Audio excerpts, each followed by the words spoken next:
Hey guys, welcome to another Kickstarter news video. And this one I'll be covering some games that are out right now that I missed. I'll be talking about some Primal the Awakening news, a whole bunch of updates about production and shipping and pledge managers closing. I'll be talking a little bit about the Joan of Arc IP dispute issue stuff that's going on there, and more, so stay tuned.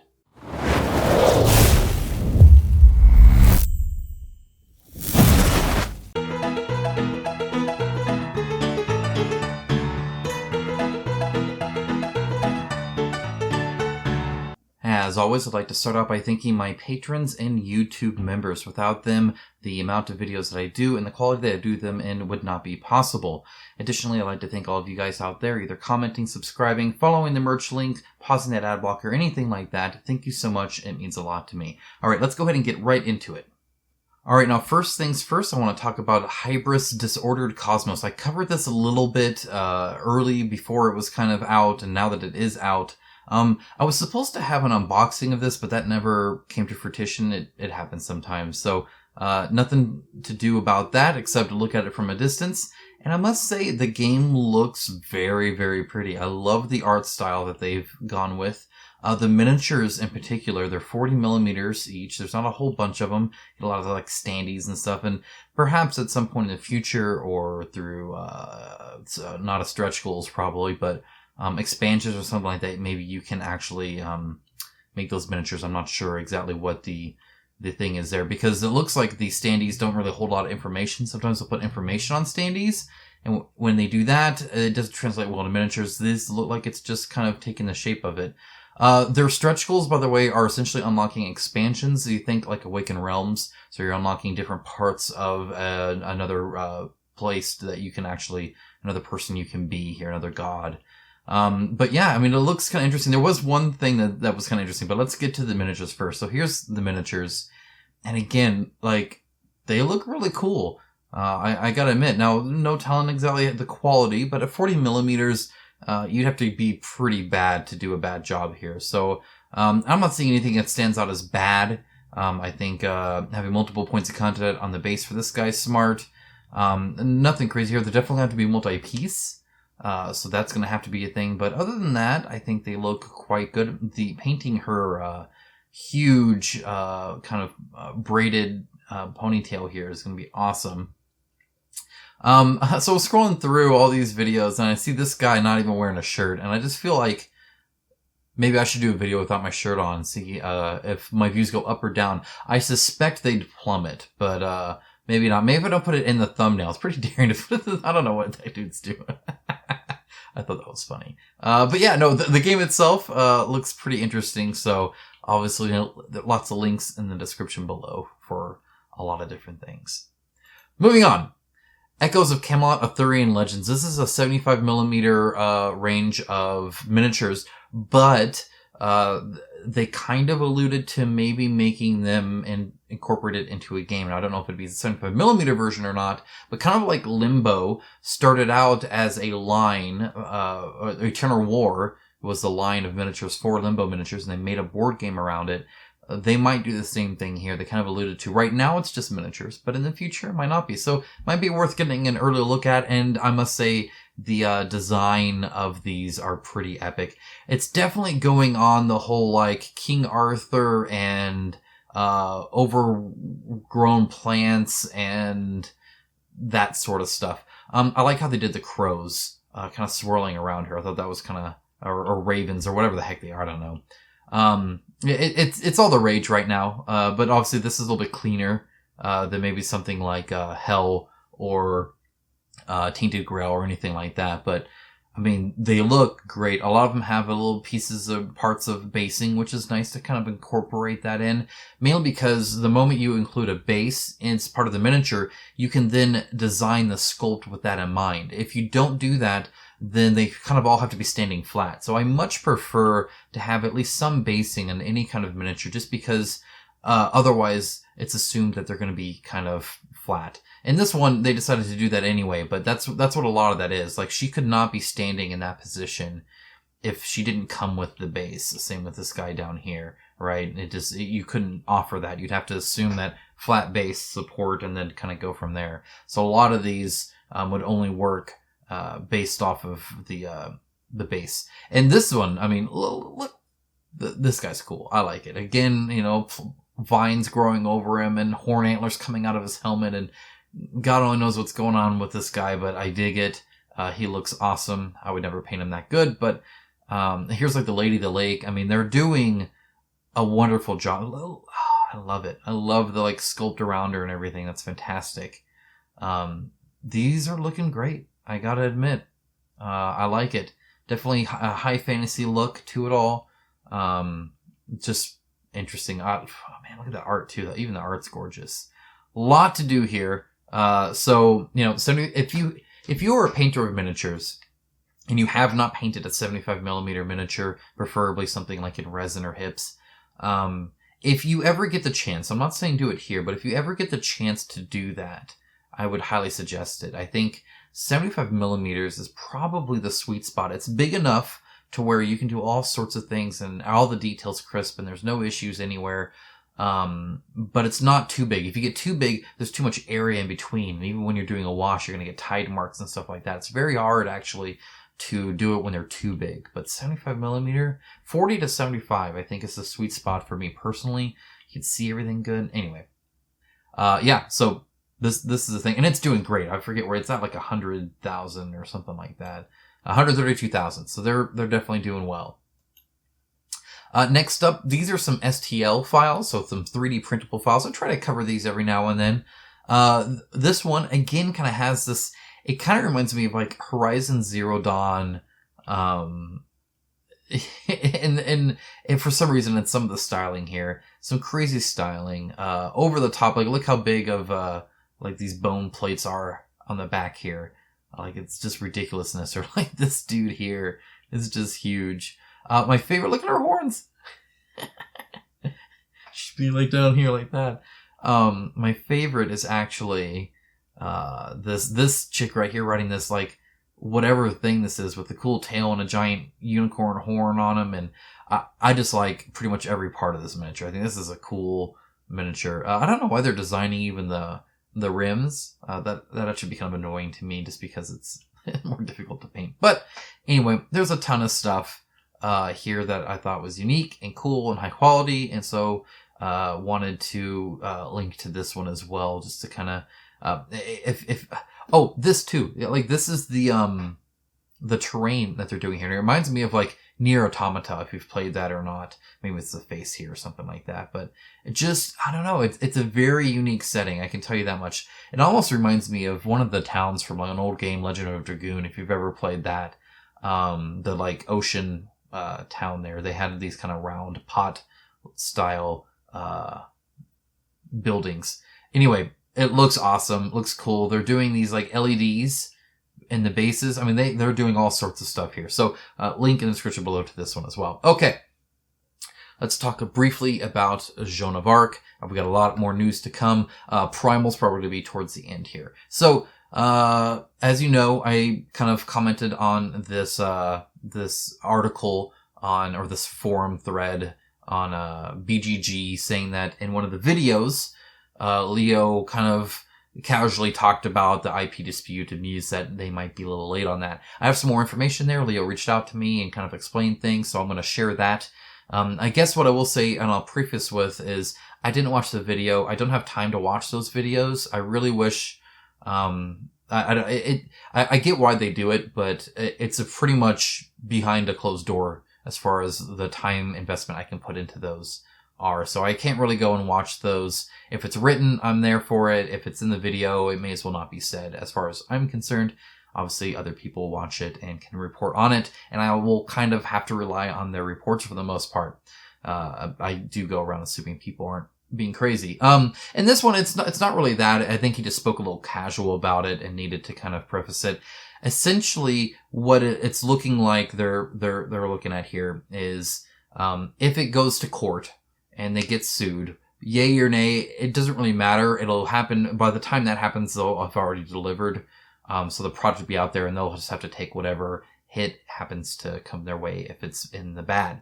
There's another possibility where they work with the guy, and if they work with the guy, they'll be working with the guy, which means he might want some changes or some input or something like that as kind of part of the creation process there.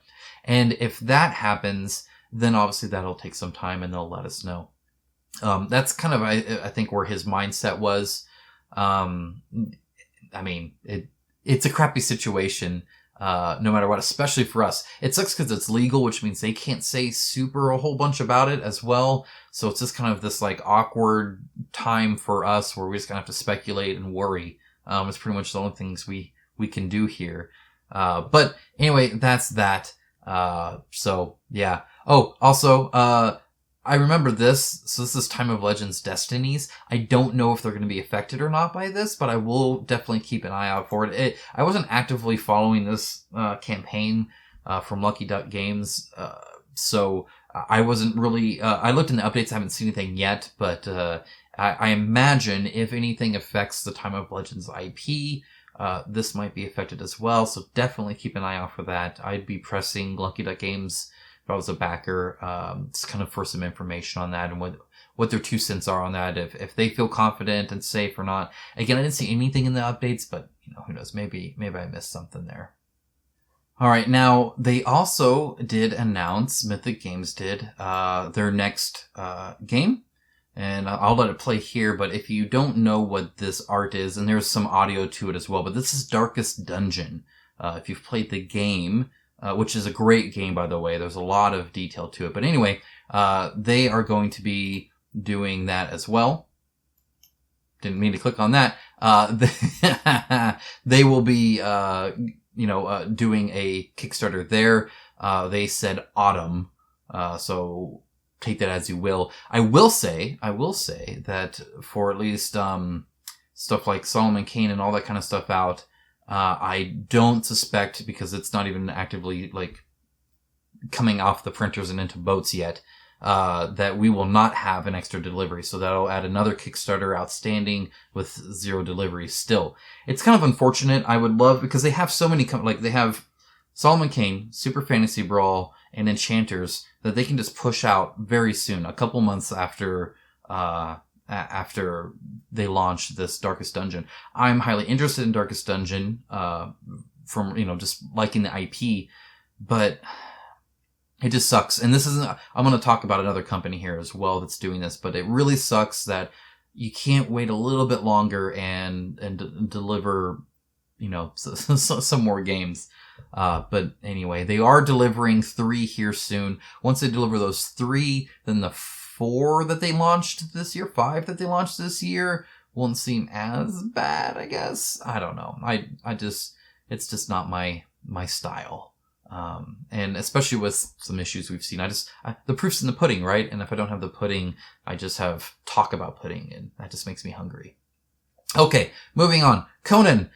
They talked about substitutions and a little bit about the co-op and solo mode and how that works. So they have their heroes marked as warrior, rogue, or sorcerer, and then they're kind of grouped in there and what their starting equipment is and stuff like that. So you kind of can pick, the options for sorcerer, the options for rogues, and the options for warriors are, whatever. Additionally, they have all of these, they listed, hey, here's everybody we have so far. They might actually add some more that are either being substituted into scenarios or getting their own scenarios. Talking about substitutions, they're talking about several different ones. Like in adventure mode here, it'd be like this. So all these people can substitute in Yaga and Hadarthus. Conan the General and Amara can substitute for Conan. So you can sub these other people in, give it a little bit more variety. But it kind of goes on even more than that. So in solo co-op, they have different modes for 4-player. Then they have a hard mode substitution. So you get picked archers instead of hyenas. So instead of fast-moving, light damage hyenas, you have ranged, picked archers, which just make things a little bit more difficult. Here's another example here from the Overlord side of things, or from the enemy side of things, where, the manifestation of Yogg goes to the Nameless Horror, and then, of course, the mummies go to the Black Ones, and the skeletons go to picked hunters. So that's kind of a harder setup there. So they're doing a lot of that, which is really cool. They also linked to this Conan the Chimerian Tower of the Elephant, where they have a stretch goal to actually have some of their stuff go into this, which is kind of cool. So this is an interesting campaign. It's the Tower of the Elephant, and the tower is made up of boxes. It kind of reminds me of the like Tiny Epic Tactics, where you have all the different terrain as just boxes inside of boxes. So you open it up and you have this, each mission is a level of the tower as you go up it, which is kind of cool. So each one kind of has different art in there, and you know, it'll be a different scenario. You have a lot of these standees and whatnot, which is, you know, more boring, but whatever. It's kind of a lighter take on it. But yeah, they're having this digital scenario which it looks like they've unlocked, so that's cool, I guess. Yeah, it looks interesting. It's not really, my style of game, I would say. But it looks to be fairly RPG heavy, which is kind of nice. And if nothing else, I don't want to say gimmicky in a bad way. It's unique. Obviously playing this would feel different than others just from that 3D element, I would say. So, anyway, this is their first game that I can tell. So link in the description below. You can check it out for yourself. Don't know if it'll be any good or not, but, if you like Conan, it's more Conan. The Hunters AD 2114, the second printing and expansions, their pledge manager has now launched, so you can go do there. I think they're using GameFound. The miniatures in this game actually look fairly good. It's one of those things where even though it was kind of small scale effort, a little indie effort, the sculpt design and detail level looks quite good. Additionally, I've heard nothing but good things about the games. I know several of my patrons have been talking about it a lot and kind of selling us on it a little bit, but the art looks great. It kind of plays a little bit like Fallout. There's a lot of story-driven content there for you to check out. Alright, let's talk about Dark Rituals. Dark Rituals is a game I'm super looking forward to. The gameplay looks fun, the art style looks awesome, the miniature design looks exquisite. It's dark and gritty and grim, and you can ride demons, you can mount them, that's cool. So there's a lot going on there for me. Look at this. This is a final production print of that. No more fake boxes or spacers or anything like that. That's the game, and they have it all set out, and they can punch out the boards to it and stuff like that. These look a little cheap to me, so we will see. It could just be the texture, but I'm getting like Shadows of Brimstone flashbacks, which isn't... It looks very retail from this distance, so we will see. That being said, the trays, black trays, I like that. Lid, I like that. No snap in that I can tell. I like that. So these are looking good. All the miniatures, I think, look awesome. All the translations are done as well, because it was delayed, but they got all the translations done. So this, they said, is coming around October 20 is when it will be leaving fulfillment. They suspect, obviously, things could shift, normally back, not forward, but around October. Now, they are also releasing neo-morphosis infestation again, and as you can see, it's kind of been reduxed a little bit. They went back in, they said they changed a lot of the mechanics, added mechanics, modified mechanics, made the game what they hope is a lot better thanks to a lot of the feedback they got the first time, and to me it looks a little bit more dark, grim, but still stylistic, at least based off of the new art that we have here. So there is a Facebook group that they're linking to. They're also going to be looking into a Discord server and stuff like that. I'll let you guys know about this. I liked the first one. I thought it looked kind of interesting. It's not like a game I'd spend $300 on, but it definitely looked like a game that played different than what I was used to, with a kind of a cool art style and setting. That being said, as I said, I like darker, so I'm definitely interested in what they've added and changed, and I'll let you guys know as well. The problem with this is, again, they're looking for kind of a late summer, autumn kind of launch of this, which is obviously a little bit before, just a little bit before that October starting of delivery, which just sucks. It's important to put... Again, make games, not campaigns. This doesn't just go for neo-morphosis. It doesn't just go for Joan of Arc. This is Kickstarter-wide.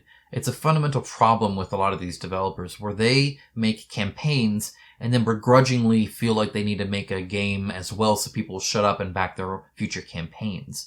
The mindset and the focus is the campaigns. And I get it because that's where you get your money. But the mindset needs to be, I want to make a game, and the Kickstarter is just a means to that end, as opposed to, I want to have a company, and so I make campaigns, and then I have to make games afterwards. It's an important mindset, and I think it would change a lot of how we see Kickstarter run, and something we should start demanding more of. I like these games, and I understand delays, and I understand the needs of getting money, obviously, as well. But I also don't care. I could talk about this a while. Just companies focus on delivering your games, and trust me, when you do that, if you're confident with your games and you'll have a whole bunch of happy backers, you could ride that hype wave to all new heights. One of the reasons Madara did so well afterwards and Arena did so well afterwards is because they waited. They would not have had the campaigns. I guarantee you, Madara would not have had that amazing success. Arena would not have had that amazing success where they're making millions, as like almost first time, right? They've barely done anything else, if they hadn't delivered a quality game and then rode that hype wave. So deliver your games, have people excited for it, then launch that next Kickstarter and be like, bam, anyway. What the heck do I know? I'm moving on. Okay, this is kind of interesting. This is Dimension Games kind of very twisted look on like Red Riding Hood and Alice in Wonderland and all this kind of stuff. It's like a card game, fighting game for 2 to 4 players. They are talking about having this come next. And then they mentioned Deep Madness reprint number 3, where they add a little bit to it. I guess I want Celestial. So, Deep Madness, that's cool. Twisted Fables, cool. I want Celestial a lot. So, if they want to talk to me about how much I want Celestial and how much I'll talk about it, they can just hit me up. But anyway, again, art style here looks cool. I actually love card games. I can't cover them too much here, but stuck this one in just to talk about Celestial. Okay, this is Sheol, and Sheol actually funded, so congrats to them. They talked a little bit about the combat kind of changes that you can optionally do. They still have their core combat, but you can optionally have this card system where the deck can be a little manipulated, but it kind of mimics the dice and kind of the half-filled versus full-filled and a hit versus a miss and all that kind of stuff. It's alright. Deck manipulation can be kind of fun, strategic-wise, which is good. It's not how I would have solved it, mainly because for me, it wasn't so much a strategic thing as it was a feeling of combat. And I don't think this adds any feeling to it. It could be a more Eurocentric style of combat versus me, where I focus on like fun versus... I want fun with strategy, not just strategy. In other words, I'm not doing a Sudoku puzzle. I'm playing a board game where I'm a barbarian that can backflip over a giant rat and headbutt him. Oh, sorry, that's so sworn. But you get my point. That sounds freaking epic. That's what I'm all about here. And like the setting here is cool. It's just the actions aren't as cool. In fact, I found, actually a lot of the, light path actions are a lot cooler. Like sliding on them and flipping from one light stream to another and all that kind of stuff. Because you actually do it and you feel it is cool. And then the combat, you don't really do it. So this doesn't solve it for me. Maybe it does for you. It's certainly, I think, how I'd probably play it. Just because it's a little bit more strategic and I kind of like the deck manipulation a little bit, but isn't quite what I was hoping for, at least. Okay, let's talk about Primal the Awakening. That's a thing that's coming up. Now, I'm not going to go into detail about this. If you want another gameplay details video, let me know. I'll talk to the people running it and we'll get some information for you. Part of that would include this. So I'm not going to be talking about this a lot. I'm just showing you here's like kind of a set and you can see kind of the symbology that they're using. You can see kind of how far they are in UI design, which is nice to kind of see that in a complete way. Here are some of the cards you'll be playing and some of the actions that you'll be taking, whether it's a deflecting or a concussion where you can stun or a tactical evade, which is cool. And you can see there's a lot of getting cards back into your hand and whatnot, which is nice. There's some items like traps and stuff like that, which I really liked seeing. This was kind of like a spear and a gauntlet. Yeah, sure. I kind of expect that. The trap I really liked to see. I just think that's a great inclusion in the game. Potions. This is kind of interesting. It seems to be a lot more involved. You're not just using a potion. You talk about placing 2 counters on this card, remove 1 counter from this card to draw 1. And so they're a little bit, there's game mechanics even on the potions and how you're interacting with that, which I really liked to see. I think, like if you go anywhere from high potion of Final Fantasy to Witcher level of potion crafting, I want something probably in the middle of that. And this actually looks pretty good. But I want something more simple than just, I stunned you by using this item and I discard it. And I think this is a perfect, kind of introduction on that. Then there's these mastery cards. Again, I'm not going to get too much into this, but they have a front like this where you're placing counters on it, at least for heavy strike.